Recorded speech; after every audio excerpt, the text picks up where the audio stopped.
weak, pathetic, grotesque. Just some of the words to describe Donald Trump yesterday during his meeting with President Zelenskyy of Ukraine. Donald Trump revealing yet again what a Putin bootlicker he is. How Russia, Donald, is something that you prove every single day. So after Donald Trump refused to have anyone from his regime greet Zelenskyy at the airport when Zelenskyy landed, and Trump held his meeting with Zelenskyy on Sunday in the dining room of Mar-a-Lago as yet another sign of disrespect, where Donald Trump then kicked out the press and was like, why don't you get some food?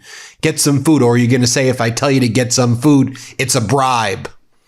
Then Donald Trump held a press conference with President Zelenskyy, and Donald Trump was saying things like, Putin is so strong and powerful. And he said that he really wants to help Ukraine. And Putin discussed with me for 2.5 hours all of the great things he wants to do for Ukraine. He wants to trade with them, and he wants to give them all of this energy, and he wants to make Ukraine rich. Really, Donald? That's what you believe? Or are you just that big of a Putin bootlicker? I'll let our audience decide. But let me show you during this press conference when Donald Trump was saying Putin really wants to help Ukraine. Watch President Zelenskyy, and you got to give Zelenskyy a ton of credit for holding it together, remaining calm and confident while Trump was saying all of this, although Zelenskyy could not even hide, though, how ridiculous some of these things that Donald Trump said were. Watch Zelensky's face. For those listening on audio only, Zelenskyy kind of like gives this odd glance and smirk at Donald Trump when Donald Trump says, Putin wants to help. Here, play this clip. So in your conversation with President Putin, did you discuss what responsibility Russia will have for any kind of reconstruction of Ukraine post an agreement? I did. They're going to be helping. Russia's going to be helping. Russia wants to see Ukraine succeed. Once, it sounds a little strange, but I was explaining to the president, President Putin was very generous in his feeling toward Ukraine succeeding, including supplying energy, electricity, and other things at very low prices. So a lot of good things came out of that call today, but they were in the works for 2 weeks with. Let me just show that to you from another angle right here. Zelensky's reaction to Donald Trump saying Russia wants to see Ukraine succeed. Really, after invading and engaging in a genocide? Sure, Donald. I mean, do you realize how stupid you sound? I mean, do you realize how pathetic and weak you sound? It's ridiculous. Here, play this clip. Russia wants to see Ukraine succeed. Once, it sounds a little strange, but I was explaining to the president, President Putin. Now, take a look right here at Zelensky's expression when Donald Trump claims that Russia would never have invaded Ukraine if the 2020 election wasn't rigged. I mean, just think about all of the lies and disinformation Donald Trump packs into the statement. Here he is. We're about to be in 2026. He's whining about the 2020 election and lying that he says it was a rigged election. No, Donald, you lost. And you lost because the way you handled COVID, because you said like a miracle it was all going to go away, and all the other disasters you brought upon the country during your first reign of terror and atrocities. And watch Zelensky's face here. And he's like, what are you talking about? And by the way, the stats show right now that Putin has escalated his attacks on Ukraine and civilian ballistic missile strikes and Shahid drone strikes since Trump's taken office by multiples. Here, watch Zelensky's face here. Play this clip. If the election weren't rigged and stolen, 2020, you wouldn't have had this war, would have never happened. And it didn't happen for 4 years. Never was even thought to happen. And I spoke with President Putin. I got along with him very well, despite the Russia hoax, which was a total hoax. So naturally, a reporter asks Donald Trump, so, I mean, the whole point of these discussions, right, is will there be a ceasefire? So Ukraine has agreed that they'll actually be open to holding a referendum on potentially giving up territories in eastern Ukraine, but it's got to be a vote. But there needs to be a 60 to 90 day ceasefire. And let's be clear, Ukraine has always always agreed to a ceasefire, and Russia's been the party that has not agreed to a ceasefire. And what Russia's out there saying, what Yuri Yushakov, what Kirill Dmitriev, what Lavrov, what Putin, what they're all out there spewing is that a ceasefire actually causes war. Because war is peace in 1984. And that's the dystopian world that Trump and Russia inhabit. And that's what Russia is saying. We can't do a ceasefire because ceasefires cause war. And Donald Trump regurgitates that mouth vomit and spews it from his grotesque opening that sits on his orange blob of a face. Here, play this clip. Did Russia agree, or did Putin agree to a ceasefire to allow a referendum to take Not a place? ceasefire. And that's one of the points that we're working on right now. No, not a ceasefire. He feels that, look, they're fighting and to stop, and then if they have to start again, which is a possibility, he doesn't want to be in that position. I understand that position. The president feels strongly about that or something. But I think we're finding ways that we can get around that. But I understand President Putin from that standpoint. You have to understand the other side. And, I'm on the side of peace. I'm on the side of stopping the war. So, but I think that's a problem that's going to get solved. Yeah. Then Donald Trump talks about how he spoke with Putin for 2.5 hours. Actually, Donald Trump spoke with Putin twice yesterday. Once before meeting with Zelenskyy and once after to coordinate the Russian position. And let's be clear, the United States is no ally of Ukraine, is no ally of Europe. The U.S. under the Trump regime is an ally, perhaps even a satellite nation of Putin, doing Putin's bidding. You have Europe, the coalition of the willing with Australia, Japan, Canada, and some other countries fighting for Ukraine, UK, while Trump is on Putin's side. And that's very clear. Here's Trump talking about 2.5 hours that he spoke with Putin. He did it twice. Here, play this clip. Look, I was on the phone with him for almost, 2.5 hours, they're just telling me now. It's a long time. We discussed a lot of things. We didn't talk about the weather. We weren't talking about what a beautiful day it is in Palm Beach, Florida. So then here is another part of that disastrous press conference where Donald Trump threatens Ukraine with more Russian propaganda. And Donald Trump says, some of the land has already been taken. Land is up for grabs, but it may be taken over the next period of months, and you're better off making a deal. Now, this is Putin's talking points right here, where Putin lies to his population and says that he's taking over Kupiansk and other areas which he has not taken over. And in fact, for Putin to get the areas of eastern Ukraine, which he wants Ukraine to just turn over, it would cause over 1 million lives and 5, 6, 7, maybe even more years to be able to achieve that after more than 1 million to 2 million deaths of Russian soldiers. And lots of people, the Institute of War and others, believe that Russia wouldn't be able to take that land. That's why he wants it handed over, Putin does, to then launch more invasions against Kyiv. Listen to what Putin is saying. Listen to what Lavrov are saying. Listen to what Yushakov and Dmitriev and all the Russians are saying. They're saying they want to wipe Ukraine off the map. They're saying Ukraine is a fake country. They're saying that they need their special operation to fully succeed. That's what they call it. And Ukraine needs to be exterminated. There's no even inkling that they want a peace deal. Just listen to their words. But anyway, here's Trump threatening Zelenskyy. Play this clip. Some of that land has been taken. Some of that land is maybe up for grabs, but it may be taken over the next period of a number of months. And you're better off making a deal now. Look, let me And then Donald Trump's like, and me and Putin, we've been through a lot together. We've been through Russia hoax together. And he'd call me and I'd say, can you believe they're making stuff up?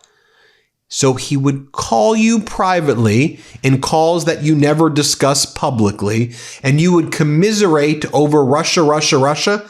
You do realize what you're describing is colluding with Russia, that is Russia. You do realize we saw you at Helsinki. We do realize during the campaign, we saw you say Russia if you're listening. And you're admitting here that you're doing Russia, Russia, Russia while you're denying. Yeah, me and Putin, we talk about Russia, Russia, Russia all the time. This is what Donald Trump says here. Play this clip. President Putin today, I mean, he wants to see it happen. He wants to see it. He told me very strongly. I believe him. Don't forget, we went through the Russia, Russia, Russia hoax together. And he'd call me, I'd call him, I'd say, can you believe the stuff that they're making up? And it turned out we were right. They made it all up. And despite that, we didn't get into wars and we didn't get into problems, but we weren't able to trade very much or any of that, which was a shame because, you know, a lot of success could have been had by trading with Russia. They have great land, great minerals and other things, and we have things that they want very badly. But the Russia, Russia, Russia hoax, which was a terrible made-up fictional thing by Crooked Hillary and by Adam Shifty Schiff and bad people, sick people. They made it up. It was all a made-up hoax.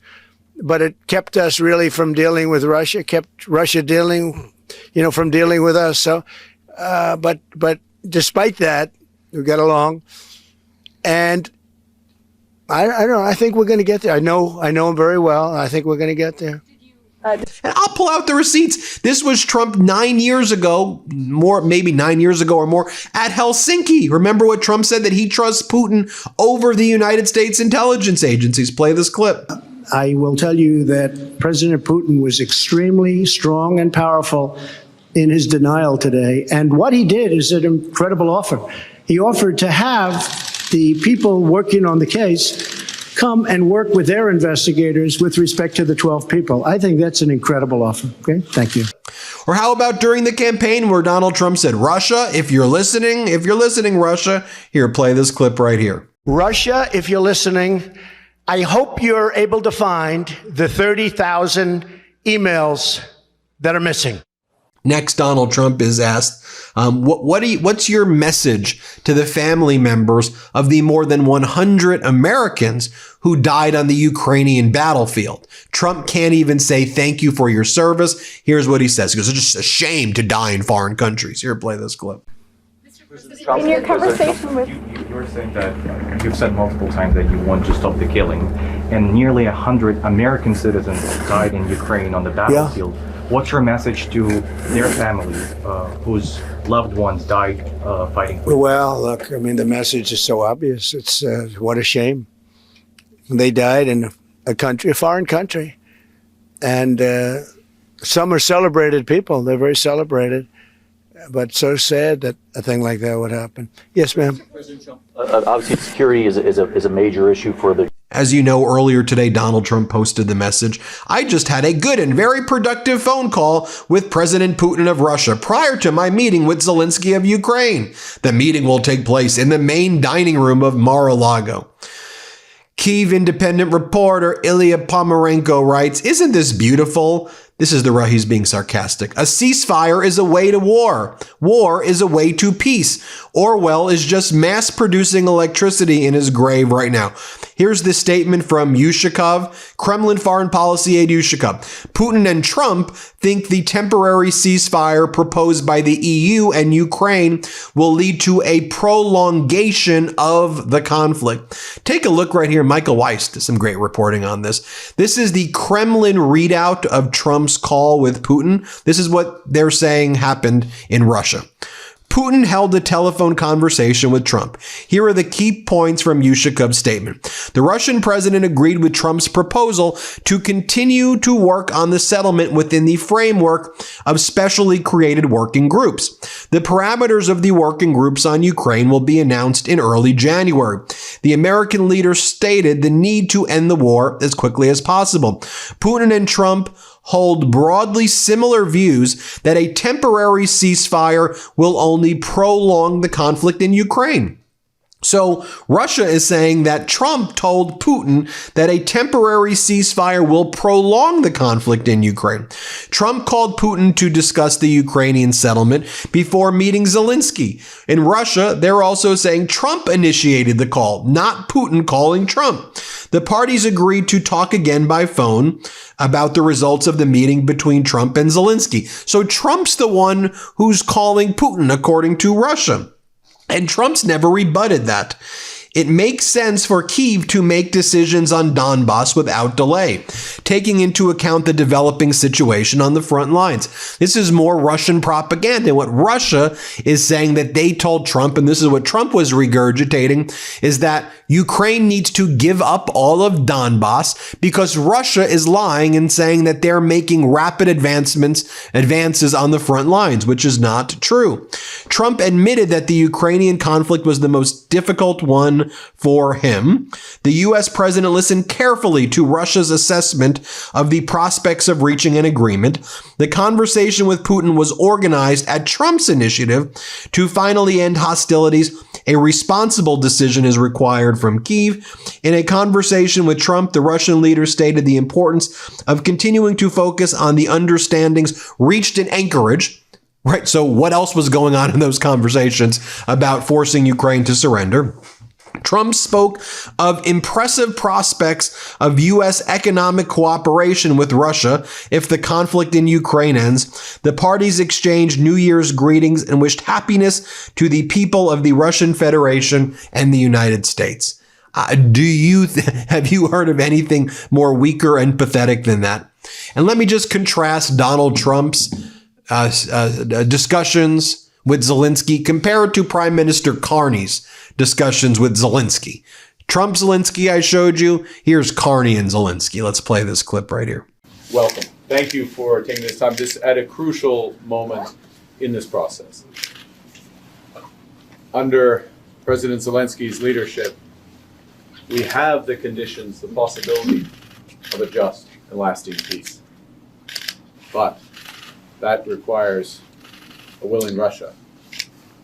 And the barbarism that we saw overnight, the attack on Kyiv, shows just how important it is that we stand with Ukraine during this difficult time, and that we create the conditions for this just and lasting peace and a true reconstruction. And I want to underscore something that has happened in recent weeks, is that the development of that possibility under your leadership, and also the prospect of true prosperity for the Ukrainian people. I'll just finish with one point on Canada. We've provided military assistance, further military assistance. We're announcing today further economic assistance for Ukraine, $2.5 billion worth of economic assistance that helps unlock financing from the IMF, from the World Bank, from the European Bank for Reconstruction and Development, to begin this process of rebuilding. We have an important bilateral meeting and then a meeting virtually with our colleagues from the Coalition of the Willing. There you have it, folks. Let me know what you think. Hit subscribe. Let's get to 6 million subscribers. And thank you so much for watching.